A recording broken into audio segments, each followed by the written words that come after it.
Promote नहीं होता। ठीक है, देखिए आप तो क्रेडिट 12 नहीं आ हुआ।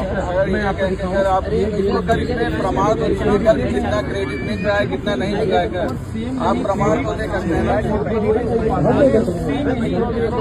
अगर आप प्रमाण इसके पहले साक्ष्य नहीं पहले देखिए 4.2 में कैसे हो गया।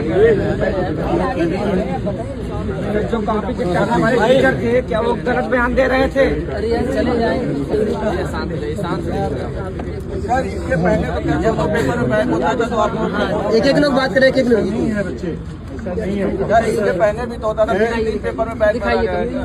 इसके पहले भी 2 पेपर में बैक मार के मेरे पास एक कॉपी साक्ष्य दिखाऊं, उसको दिखाया है, मेरे पास इतना है। सर एक कॉपी चेक कर लीजिए। 30 नंबर पाए थे, इसको काटिए 15.5 नंबर। ठीक है, चुनौती देना बेटा,